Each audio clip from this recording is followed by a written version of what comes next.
My dear friends, మన spoken English మెటీరియల్‌లో ఒక విషయం గురించి నేనిక్కడ క్లియర్‌గా మీనింగ్స్ రాసాను తెలుగులో. ఇప్పుడు మనము వన్ అనేది ఉంది. వన్ అనేది గెలవడము అని అర్థం. కానీ ఈ వన్‌ని మనం గనక could have, would have, might have, must have, should have అనే దాంతో గనక యూజ్ చేస్తే ఎలా అవుతుంది అని. అంటే వన్ అనేది వి3, మరి వి3 వన్నే యూజ్ చేయాలంటే లేదు మై డియర్ ఫ్రెండ్స్, ఏదైనా యూజ్ చేసుకోవచ్చు. ఇప్పుడు టేకెన్ అన్నాం, అది కూడా వి3నే కదా. ఓకే. గివెన్ అన్నాం, అది కూడా వి3నే కదా.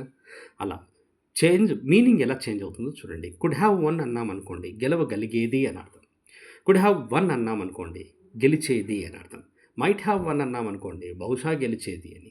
మస్ట్ హ్యావ్ వన్ అన్నాం అనుకోండి, ఖచ్చితంగా గెలిచేది అని.